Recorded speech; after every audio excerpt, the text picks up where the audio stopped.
Hey everybody, welcome. Thanks so much for tuning in. Yes, it's great to be seen by you, and we're so glad that you're joining us for our second week of Assembly Required. My name is Dane. Yes, my name's Marty. Yeah. And in this series, we've been looking at this idea that when it comes to our faith, there's some assembly required. Yeah. That when we put our trust in Jesus, we're forgiven of our sin, we're made right with God. But to become the people who God intended us to be requires some assembly. We don't become people of joy by accident. We don't wake up experiencing God's peace just by accident or by coincidence. We don't grow in integrity or Christ-like character where we become generous people who are willing to give of ourselves for the benefit of others. None of those things happen by accident. They all happen with intentionality and when we choose the habits that create joy and peace and growth and integrity. And today, we're going to focus in on integrity, that we can become people of influence when we have reputation and integrity.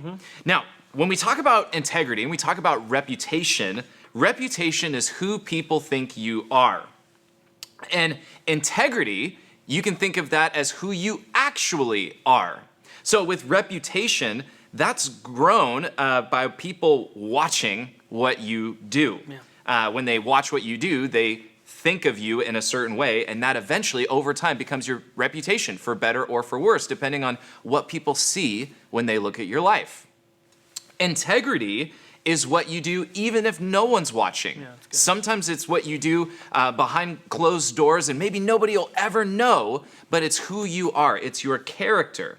And reputation plus integrity, in other words, who people think you are and who you actually are, when those two things come together, that's how you grow in influence. And so Scripture actually has a lot to say about integrity. In Proverbs 10:9, we read, "He who walks with integrity walks securely, but he who perverts his ways will become known." And Proverbs 11:3 says, "The integrity of the upright will guide them." That being people of integrity will not only help us in our relationship with others, but it'll help us in our relationship with God. We'll walk securely and confidently, and it will actually guide us towards God's best for our life. So integrity is incredibly important. It's something we want to grow in, but it doesn't just happen by accident. There's some assembly required to become people of integrity and reputation and influence. Yeah, exactly. And we're going to actually look at a Bible story today that talks about this exact same thing, right? These three men who were living in a country that was not theirs, right? They were actually taken captive by this nation called Babylon. And these three men, they were actually given new names. And maybe you've heard of these names, right? Because they're kind of fun to say. They've been given these names in Babylon, which are Shadrach, Meshach, and Abednego. And these men were men of integrity. And we're actually going to look at a story where their integrity, right, their reputation were put on the line, right? And it was actually super, super dire. So a little bit of backstory, right? This nation, right, of Israel, where Shadrach, Meshach, and Abednego were from, was enslaved by this country called Babylon, right? They were sent into exile to live in Babylon. And Babylon had this king named Nebuchadnezzar, right? Good old Nebi, right? Not actually a good guy at all, because Nebi was obsessed with himself, and he made these golden statues to be worshipped, and he actually issued this decree, right? So he made these gold statues, and then he had his herald go and say this. And we read this in the book of Daniel, starting in chapter 3, in verse 4.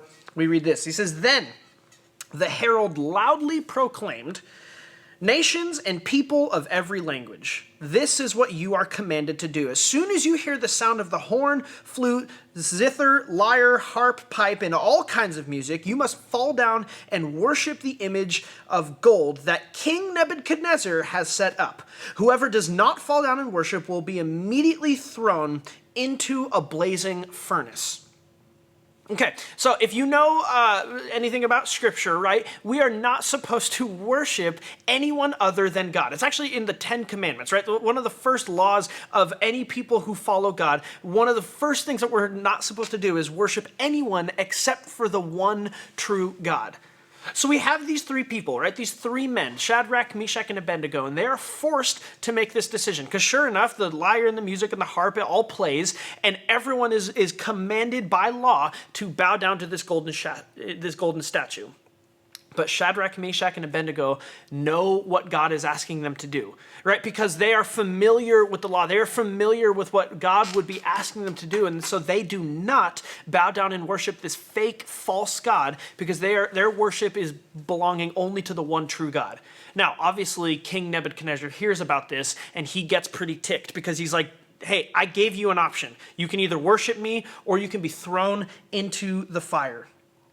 And here's where we pick up our story, right? They're standing in front of King Nebuchadnezzar on trial, and King Nebuchadnezzar gives them another chance.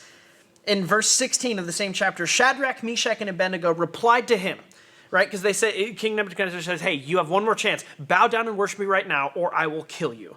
And they replied to him, and they said, King Nebuchadnezzar, we do not need to defend ourselves for you before this manner. Or, excuse me. We do not need to defend ourselves before you in this manner. If we are thrown into the blazing furnace, the God we serve is able to deliver us from it, and he will deliver us from your majestic hand. But get this is crazy. But even if he doesn't, even if God doesn't save us from the furnace, we want you to know, your majesty, that we will not serve your gods or worship the image of gold that you have set up. Now, what a crazy thing to say, right? I feel like this would show up in a movie sometime, right? The bad guy has the gun to someone's head and he's like, do exactly what I'm asking you to do or I'll pull the trigger. And they look at him and they go, hey, we know that God can save us. But even if he doesn't, we would rather die as martyrs, right? We would rather die doing what God asks us to do than bow down and worship another God. That's how serious they are about their faith. Right? What incredible integrity and reputation put on full display, right? I'm going to let you see what I'm going to do, and I'm actually going to act on my beliefs. And it's amazing. The story goes on. We're not going to read it, but just to let you know how it ends, right? They're actually thrown into the fire. And Nebuchadnezzar turns it up so hot that his guards are even being burned on the outside. And they throw these three men into the fire, and they survive. And Nebuchadnezzar actually sees another man walking around. Many scholars think that's Jesus, and sees a man walking around in the fire with them. And then Nebuchadnezzar, his mind is blown. He's like, oh my goodness, these people's God is so much bigger than my God than I could ever be. And he actually ends up worshiping for a short amount of time the God who rescues them because they were willing to put their lives on the line for the sake of what they believe. Right? Shadrach, Meshach, and Abednego served God continually. Shadrach, Meshach, and Abednego, they were innocent before God and before people. And Shadrach, Meshach, and Abednego believed and they trusted in the one true God. And when we look at 2021, likely we will not face any circumstances even close to as dire as this, but it forces us to ask the question, do we have the same faith? Do we have the same integrity that when it's put on the line as much as this, or even not as much as this, does our faith hold up? Yes. So we see both of those aspects playing out in Shadrach, Meshach, and Abednego's life. They had the reputation as being God's people in the midst of Babylon, but then they also lived it out in what they did. Yeah. They had the integrity to match their reputation, and that gave them tremendous influence. Yeah. And so for us, what we need then is integrity and reputation to have influence. And so we want to look at four main areas in our life where we can grow in integrity. And this is the habit that we want to form in our lives this week and focus on is these four areas. And so one of the ways where we need integrity in our life is in our private world. Yeah. This is our thought life. This is a thing that maybe nobody else will see, but it's what goes on in our mind. We want to have integrity there. You might think, well, what does it matter what I think if no one else is going to see it? How does that affect my integrity or my reputation or my influence, my private world, my thought life? Well, the scripture has a lot to say about our private world and our thought life. Paul in 2 Corinthians 10:5 puts it this way. He says, we demolish arguments and every pretension that sets itself up against the knowledge of God. We take captive every thought to make it obedient to Christ. And Romans 12:2 says, do not conform to the pattern of this world, but be transformed by the renewing of your mind. Then you will be able to test and approve what God's will is, his good, pleasing, and perfect will. So Paul goes so far as to say we should, if we have a thought and we know that what's going on in our thought life is not obedient to Christ, we should take that thought captive and make it obedient to Christ. Elsewhere, Paul would say, hey, whatever's pure, lovely, of good report, praiseworthy, meditate on these things, that we can train our mind and form the habit of making our thought life obedient to Christ. That will help us grow in integrity so that we have reputation and we grow in influence. Yeah. And the second area, right, that we need integrity in our lives is our personal world, right? The world that you share with a small select group of people. And our churchy word that you might hear us use quite a bit is this idea of accountability. Right? Who are you asking in your life to hold you to the standard that you want to live? That's all accountability is. And Scripture obviously speaks to that as well. Proverbs 27:17, one of my favorite verses, says, "As iron sharpens iron, so one person sharpens another." Now, and the reason that verse is so impactful for me, and I think where it applies to us, is we were not created to have relationship with God alone. We're created to be in loving relationship with God, in community with other people who can hold us to the standard that we want to live, right? So many times there's going to be things in your life that you might not even see are blind spots, where you are not walking in a way that is honoring Christ. And that's when we need people in our life to kind of lovingly call us out on those things.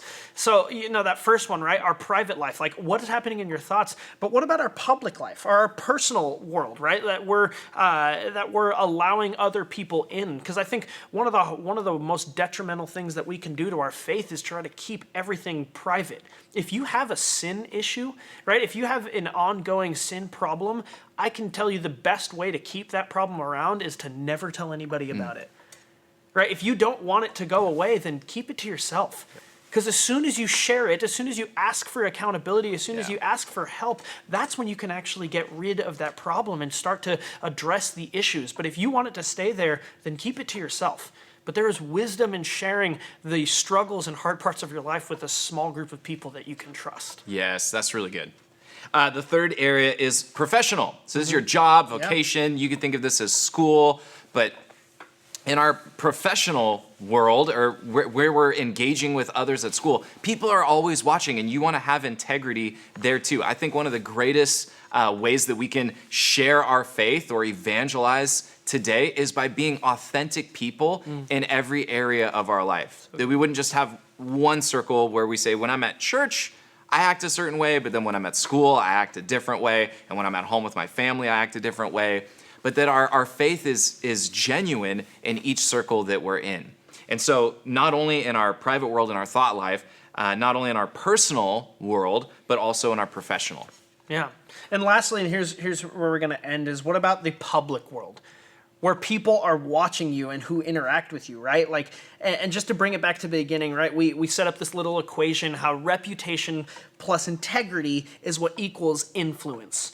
And the reason influence matters is because the people that God has put in your life, you have influence, or the opportunity to have influence over. Right? Going back to our story, Shadrach, Meshach, and Abednego had tremendous influence when they were rescued from the fire. And like I said, at least for a short season, it doesn't end too happy for good old Nebi, but for at least a short season, Nebuchadnezzar recognized and saw that the God of Shadrach, Meshach, and Abednego, which is the same God of the Bible that you and I worship today, he saw that he is more powerful, more great than anything, and he actually bowed down and worshiped God. And that was able to happen because their reputation and their integrity equaled influence, and he was actually able to follow the influence that they were leading in. And I think a super obvious application for this is like, what's your social media look like? Mm-hmm. I mean, literally, I think the term influence has been hijacked, right, by social media influencers. Right? And however many followers, as few or as many as you have some level of influence. And what you choose to post, you might think it's just a click of a button and has no repercussions, but all of that is adding to your reputation. And it matters because if our reputation is something that is leading people away from God, then you are not using the platform of influence that God has given you for something that is good. You're using it for something that's selfish. So friends, as we look at integrity in our life, and this is why we want you to walk away with these 4 areas where we need integrity, this last one, right, is public. How are you seen on a wide scale? And ultimately, how does that translate to on a smaller, maybe professional or school scale? And does that translate to your personal world? And does that translate to your thoughts, right? Your private world? And if all of those, if all private, personal, professional, or public, if those are the same people, then friend, you have integrity. And if not, then I would argue that there are areas of your life that need kind of reconciling. And so, and that's an okay place to be, but I would encourage you to work on that. And so as we talk about reputation, that is what our takeaway is going to be, is what area of your life today do you identify needs to match up with the other areas? Friends, that's how we grow in integrity, and that's how we build our influence, and that's how we spread the love of Jesus. Guys, thank you so much for joining us. We will be back next week. I hope that you are joining into a small group right now to talk about these things. But until next time, we love you, we'll miss you, and we'll see you next week. God bless you guys.